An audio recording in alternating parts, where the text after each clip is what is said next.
All right. Happy Friday, everybody out there. Welcome to November's Proper Romance Book Club. This month, I'm so excited. We have the one and only, I always have to remember which way I'm pointing, the one and only Tiffany Odekirk with us, and we're going to be talking about her fantastic, swoony Winterset. So we'll give it a few, it seems like it takes a minute for people to realize we're live here. So we'll give about a minute for people to get logged in and start joining us. If you are watching, if you will put in the comments just a little hello where you're watching from. One thing to keep in mind is all the comments on today's live, as well as the posts that I've been doing throughout the month, will enter you in to win. This is really cool. Tiffany's excited. I'm like, I want this prize myself. Joanna Barker's 26 release. So while people are logging in here, say hello.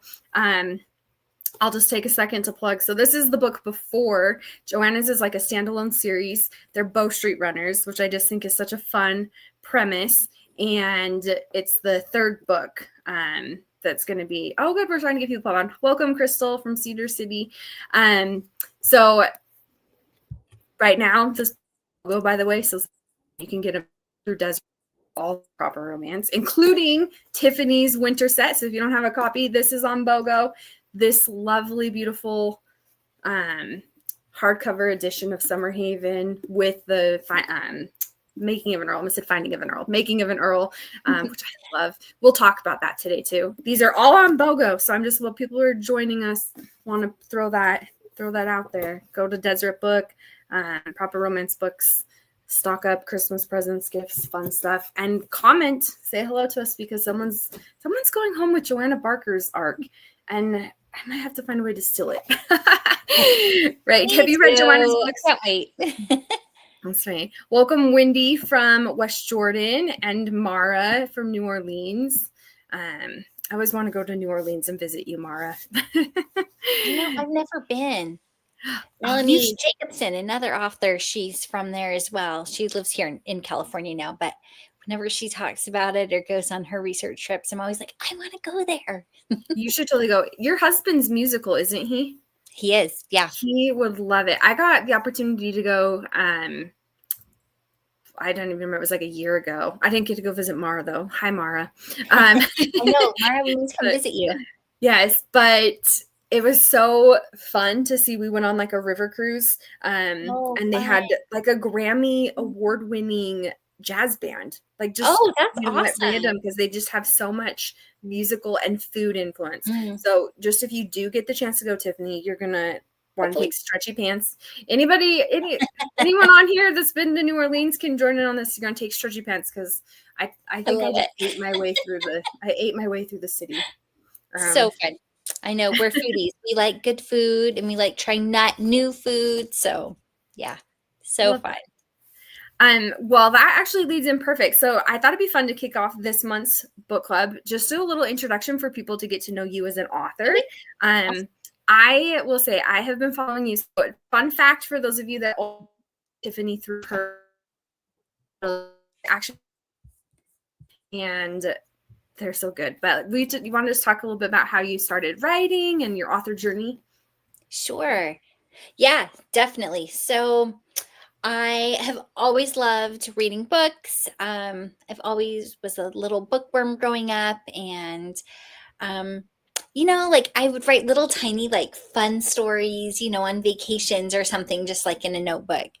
And anyways, it wasn't until after I had, my third child that I thought this would be really fun. Like, I'm just going to try it out. My husband was traveling a lot. You can only watch so much Netflix and read. Well, I guess I could read infinite books, but it started making me kind of develop this love for wanting to tell a story. So I thought, okay, I'm just going to try it. I did it in very secret. And I told my husband one day, I'm like, okay, I think I want to try writing this story. And this seems silly now, but at the time when I started writing, I didn't even have a laptop. I didn't even have a smartphone. Like I was still like using a flip phone. So that's probably dating me a little bit, but I was like writing in notebooks, and it was great fun. I loved it. But he's like, you need a laptop. So he got me a laptop, got me set up, just like with Word or something. I think I was writing in at the time. And I just remember one day I was running on the treadmill.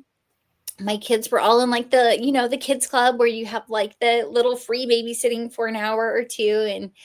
And it was just kind of my quiet time. So I would go, I'd run on the treadmill. I'd just have, those like minutes to myself.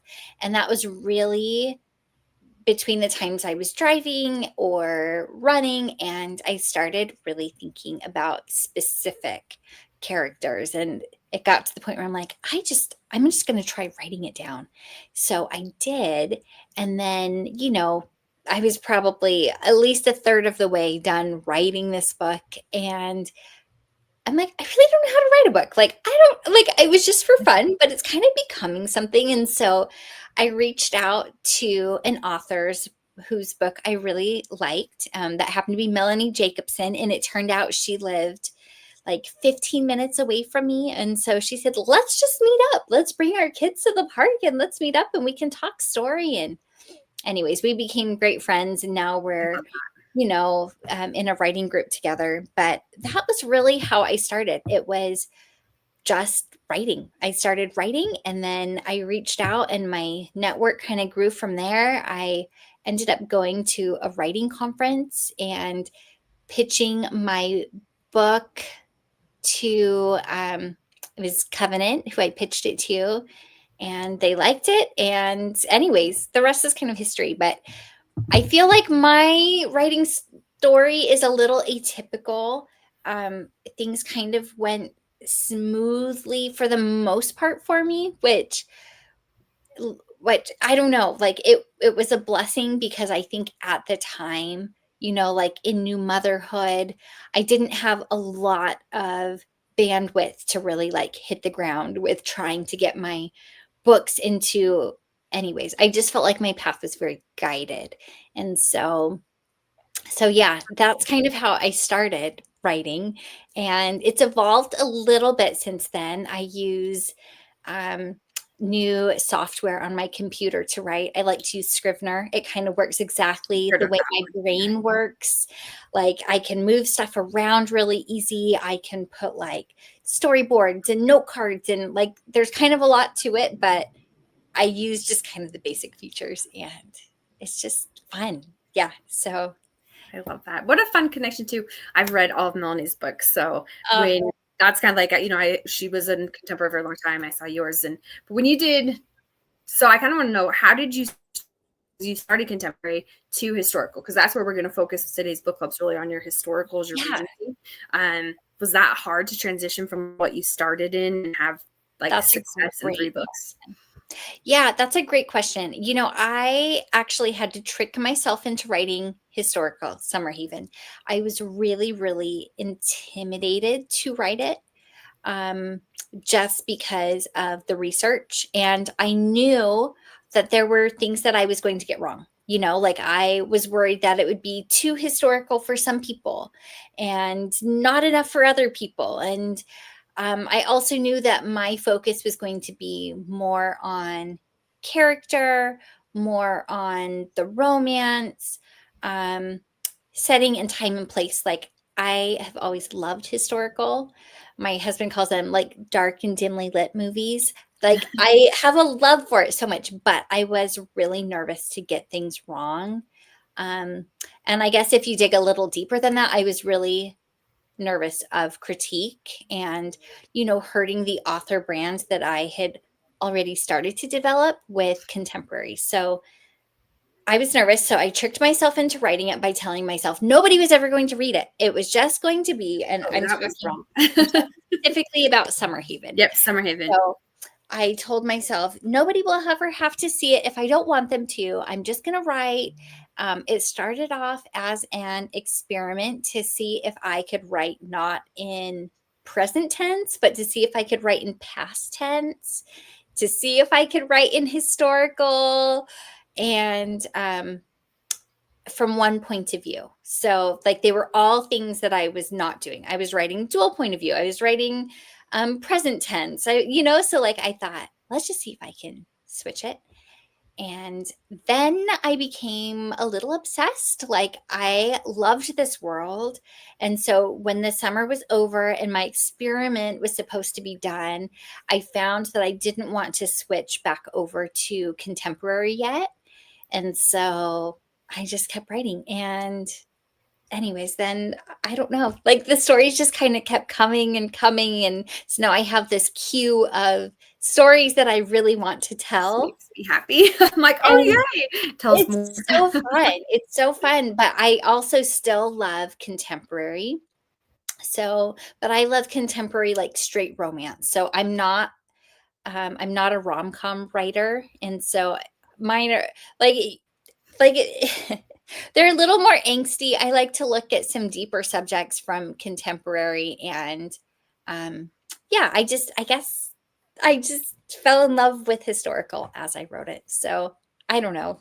I don't know if that answers that question very well, but the switch over was not hard actually, because at the time when I started publishing this, it was the same time when Bridgerton came out. So there was like this huge wave that came in with historical, and readers were really voracious at that time to get as much historical as they could. And so Summer Haven really benefited from that tidal wave. And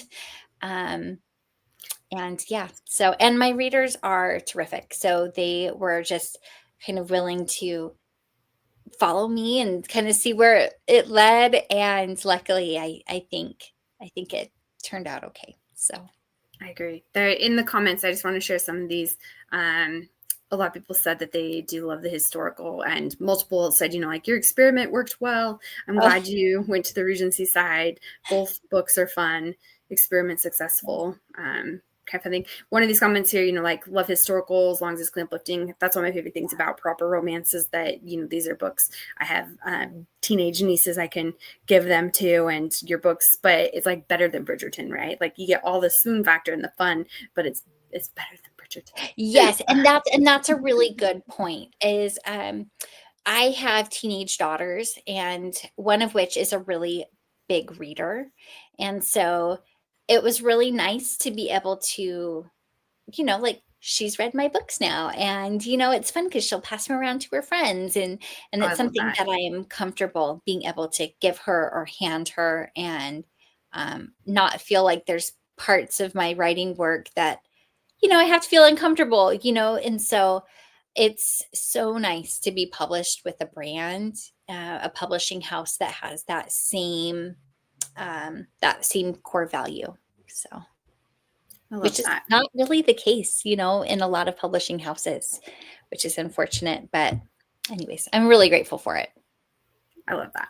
Well, I think that's a good lead in with our time to talk about Kate and Oliver here. So I do all those watching, just a reminder, because we've had some join in since I started this, but every comment that you guys put in there, questions, comments, they all are going to go into a giveaway at the end of the month. And I'd love to know what you guys want me to ask Tiffany on your behalf too. So if you have questions you want to talk about Winterset, this point forward too, there's gonna be spoilers because we are talking the book as if we've all read the book. So just want to put that out there so you can ask the deep questions that might spoil something.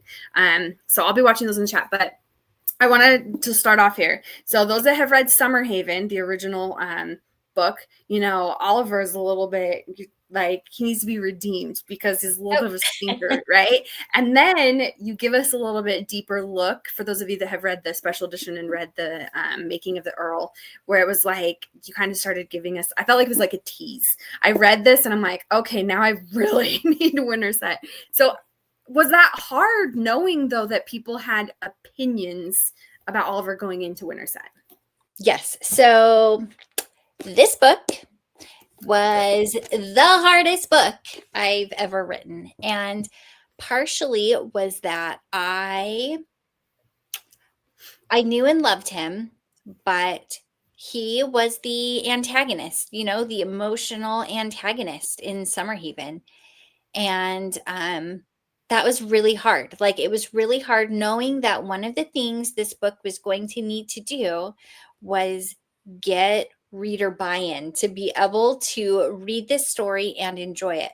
And so right now this little series is a duology, and so I really wanted the books to work well together. They're brother books, and so there was sort of an unfinished storyline in Summerhaven with the brothers, with Damon and Oliver, and what happens. And you get a tiny bit of closure, or at least like a little hint of a hope and more backstory with their relationship in the making of an Earl in that novella.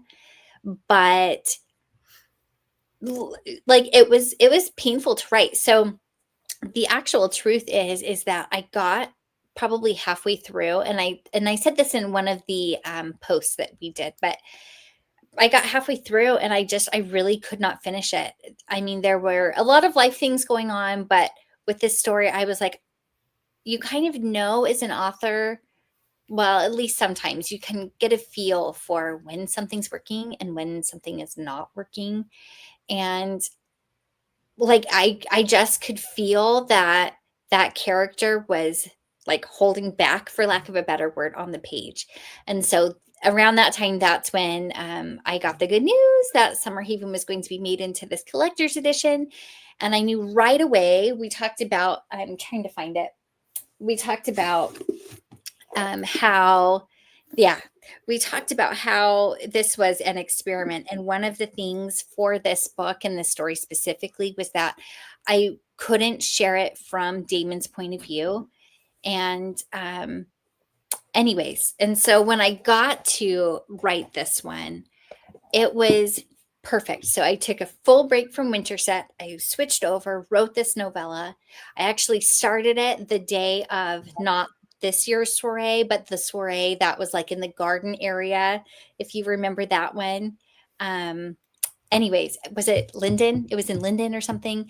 Yeah, And like this was like one of the soirees or something. yeah, the proper Yeah. soiree, like spring soiree.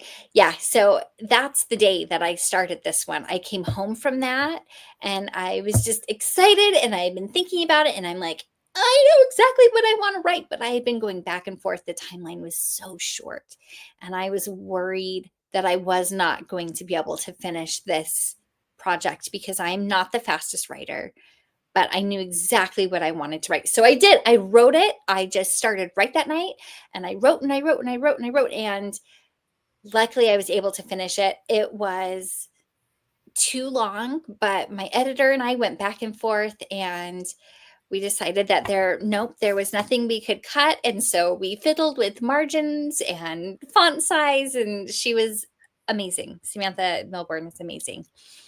But yeah, so after that, when I switched back over to writing Ollie's, side of the story, everything like everything fit together. And yes, but it was challenging. I actually have two totally different endings for this book.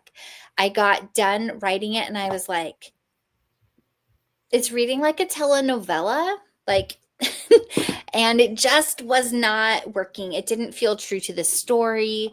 Like, it was taking these weird tangents. And so when I went back, I cut the whole thing and I started the ending over from scratch. And I'm glad I did, because it feels more true to the characters. I really And like the ending. So it's like, that has me super curious. I'm like, this ending is just so perfect. I mean, it would not have worked. Like, maybe there's some like butt of another story there, but like, I got done and I'm like, I don't know what happened. And so, but yes, it took me a long time to write this book, which was super surprising because I felt like I knew Oliver so well, and there were things I had just forgotten. It took me a long time to write this book, and I felt like I knew Kate so well. Kate came as this just fully formed, like stubborn, fun, spunky character. And I knew Bexley and Mrs. Owensby. Like, everything felt like it should be so easy. And for whatever reason, it wasn't. Just every book is different. There's no roadmap. And Yeah. I just feel So like Ollie is just difficult. So yeah, I know. maybe I'm like, he's just Ollie. more complex. Um, I did want to share a couple of comments that as you were talking that came in. Oh, yeah. So just positive feedback. Multiple people. Wendy was saying, like Ollie wasn't my favorite in Summerhaven, but I really wanted his story, and I'm so glad that you gave us Winterset because now he's one of my favorite characters. Oh, And thank then you. Haley says, I was skeptic going in, but I'm so happy that I did. I loved getting to see Ollie and Damon mend their relationship, and Hill, Yeah. it was so emotional and lovely to see. And that was something too I really appreciated in this book was that it, like he mentioned, their brother books, and Ollie's going to be on his own and stuff, but it was nice to see that both characters had this growth and came to that, like they when it mattered, they were there for each other, right? They turned to each other. And that part, like I was like I loved it. When Yes. Damon stepped in to take care of Kate, like there was no question he wasn't going to do it. And, it was so interesting, like, as I'm writing it, because I know these characters so well, just thinking about, like, how is this person reacting to this situation? And how did Ollie see it totally different? Like that there was such a big split. And so it's a really fun process to look at a story from multiple points of view, which I feel like this series in particular, I've gotten to do. Anyways, it's been fun. It's been really fun. And then imagining, like, okay, if I were to write other books in this series, what would that look like? And what would they be? And could I add more to this? And it's just fun to like think like, oh, I could tell it from this way. And that would be so fun. But anyways, I one love of the biggest worries that I had though in writing this book was Damon became a very loved character. And so I was nervous, not just in writing Oliver, like not people just accepting him, but I was also nervous in going back and writing anything additional to Damon, like in that novella see how that would work, where where you're I'm like, like, what if I write this and people are like, oh no, you ruined our favorite character, so that was really scary. And anytime Damon is in a scene, he tends to like take over that scene. Just like his personality is just fun and, like witty and stuff. So I was also nervous to have the brothers back in the same arena because I'm like, oh, Damon, this is because not your Damon book. is Damon's Damon's corner. Damon. Yeah. So, but I loved how it turned out and how it worked together so well. So I'm happy with how it came out, even though it was really challenging to write. So that kind of one of the questions that came in here is what's been your favorite book to write? Because this is your most challenging. Does that sometimes like equate to like it's the most challenging, so it's the most rewarding? Or is there like, what's your favorite child, Tiffany? Which is your favorite book? Okay, well, okay. I can tell you, I think they're all a little different. So the first book that I wrote was it was called Love Sidelined, and that one actually ended up coming out third. But there's something about a first book where you're just like writing for the sheer joy of it. Nobody knows you're writing. Nobody's expecting a book. They are the characters that like built up so long that like we're begging to be on page. And so that was really a fun and enjoyable experience because everything was new. I could write anything. Nobody ever had to see it. It was just for me. I kind of wrote with just abandon, So for that, I love that story. I think some of my contemporaries, they really explored like faith. And so they were very meaningful to me. The most fun I ever had writing, though, I'm going to say it was probably The Making of an Earl because I had a blueprint of what the story looked like, right? But I always felt like this sadness that Damon, this super loved character, is the only character I never got to write his point of view. Yeah, And so because I thought, this is your so only like it POV was, book, right? yeah. So Sorry. when I got this project, like this ability. I knew what I wanted to do. And like I said, I was worried about the timeline, but that also meant that I got to dedicate, I think it was like 2.5 months, 3 months to just sitting with this project. I put everything else away, and it kind of like created this perfect storm of like, I know exactly what the roadmap is, which you don't usually have in a story, but I knew what the plot points were.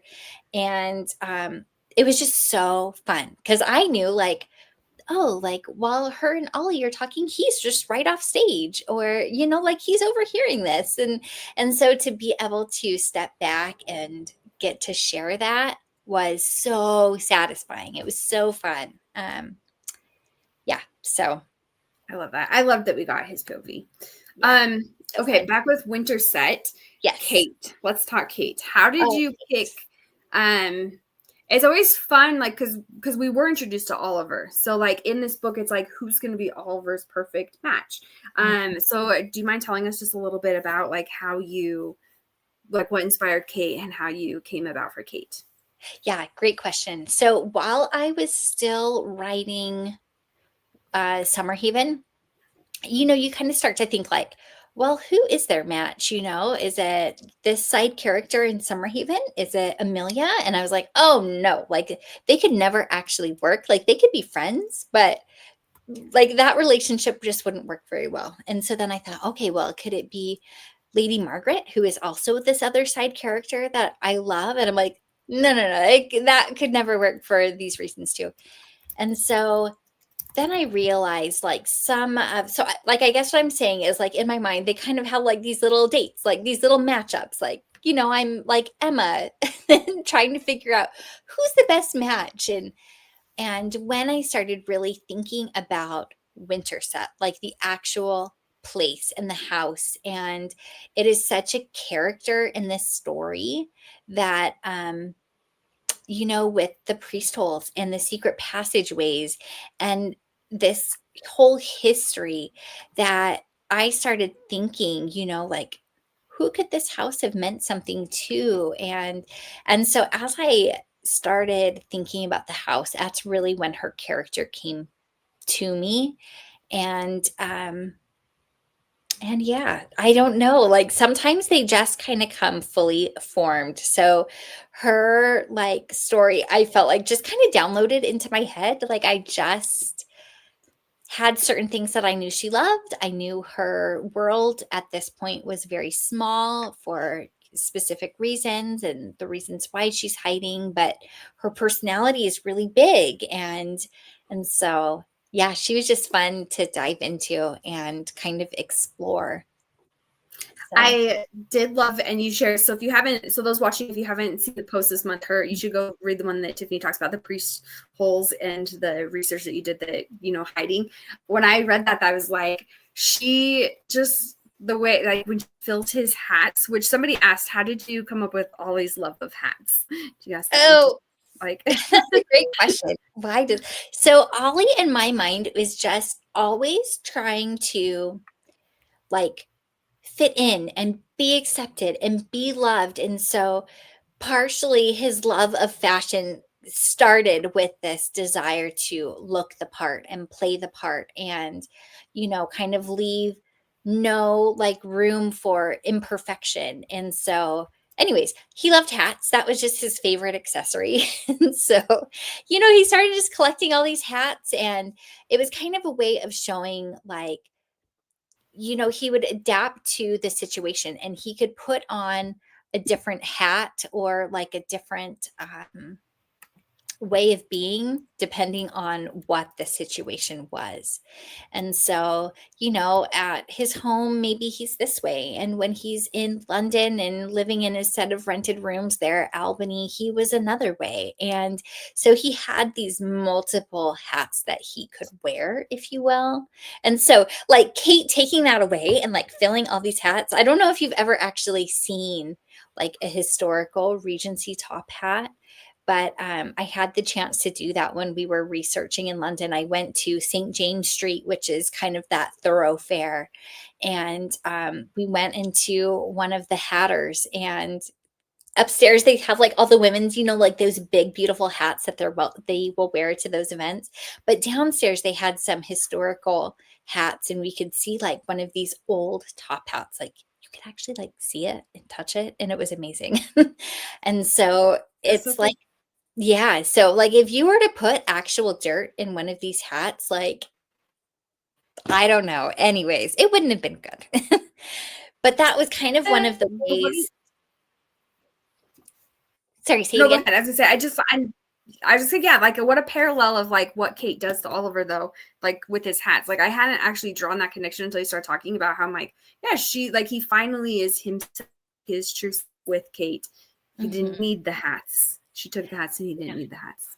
I Yeah, love that. I he like didn't need the hats, like, he didn't need to be this changeable person. He really just needed to be himself and figure out what he cared about and have time away from he needed his own house and his own things he was in charge of, and he needed to learn how to work and care about other things and put other things first instead of, what other people think about him. And so it was fun, making him take off his hat. But I love it. Well, I think I'm not going to think of that anymore the same. We're almost out of time, so there are questions, but one that I saw that came in, I think that a lot of people like would want to know is just kind of as we end here, what is your favorite scene in Winterset? And I'm going to give you a second to think on it and just tell you that my favorite scene is actually when Oliver catches Kate. Like he like, kind of like picks up onto what's happening and tricks her a little bit into yeah. I flipped the script there. But what's your favorite scene? Well, and of course, when they kiss, you always got to put the kissing scenes up there. But what's your favorite scene in Winterset? Okay, my favorite scene. So, usually in every story, there is a place where my characters take over. It's not something that I've planned, or it could be just even something tiny within a scene. And it was when they're in the corridor and, he's getting ready to go downstairs. And it's hard because certain things change. So hopefully this is still how I have it in the book, but he's getting ready to go entertain. He's all, made up and he looks nice. And she tells him, your cravat is crooked. And she's like, no, it's actually not. And then, he messes up his cravat so that she has to go and retie it and stuff. I did not have that planned. It's just he's about to go like leave her, and he doesn't want her to go yet, and she doesn't want to leave yet. And so like he just, it was kind of a showing like usually he wants to be perfectly dressed again. And in that moment, there was no thought. There was just a little bit of this desperation that, he wanted just that one more, Love moment. minute or something with I her. love it. But I'm looking at these and I thought maybe I could do just like a really quick, like rapid fire 1 minute, try to answer some of these questions. What do you Yeah. think? Do you want to go ahead? Do you want me I'll do to? it. I'll do it really fast, really fast. Okay, let's see. Do I plan on writing more in this series? I plan on writing more with certain side characters that are in this book. I do have an idea for 2 more books in this specific series with this family. However, one of them would be a little bit different, and I haven't figured out how to write that book. So I do have like pretty much the full and complete stories downloaded in my head, but I don't know how to tell it yet. So hopefully we'll figure that out. But there are some side characters from this world that I am planning and working on writing.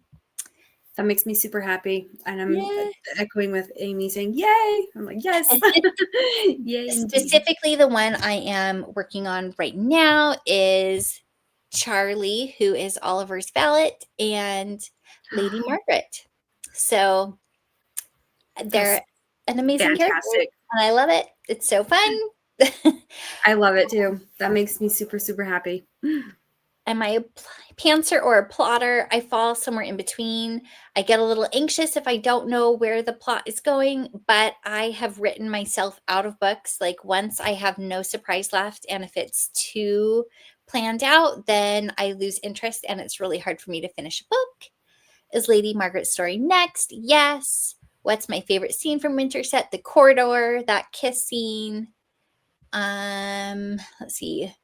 Amelia, I am still working on Amelia. She is a tough cookie for me to crack. I am not sure. Hopefully, yes. Okay, what other ones am I missing? The hat room. Do I draw? No, I do not draw, but my daughter is an amazing artist. She is so incredibly talented. She has been studying art and doing private lessons for 4 or 5 years, something like that. And so she creates these masterpieces, and you'll see this book is dedicated to her, in addition to my husband. And I think that was everything. let's see. Okay, I think that's it. Awesome. Thanks for doing that. I'm glad that was quick rapid fire. So everybody got that answered. Yeah, thank you so much for joining us today. So if you haven't read Winterset yet, you can see it's so good. It's got a little bit of some gothic vibes. The swoony, Tiffany is really good at the swooning. Let me just tell you right that. This one is dual POV, just great characters, great story, 5-star read. There will be another post still this month, so watch for that. Make sure again that you're commenting on things. And Tiffany, thank you so much. Oh, and if you haven't picked these up, like I said, they are on sale. Christmas. They're all so good. That's just my little personal plug there. I got one last question. Crystal, do I plan to write more contemporary? I'm sure I will write more contemporary. My mind is still stuck in Regency England right now, but I would love to, at very least, write one more book in my contemporary series. So, yeah, there's a couple Jennings siblings that you need to. There are 3. There is one specific who really needs his story told. I was going to say, I'm like a certain brother that yes, I'm missing. And his story is all there. It's just, I've tried to write it a couple times, and I know when it's that story's time. And anyways, I hope it's soon though, because it's a great story. Awesome. So many good things to look forward to. Well, thank you everyone that commented and did. Yes, Drew is his name. Everybody, thank you so much for commenting and participating. And Tiffany, thank you once again. Enjoy reading Winterset. Happy Thanksgiving, everybody. And we'll talk to you later. Thanks, everyone.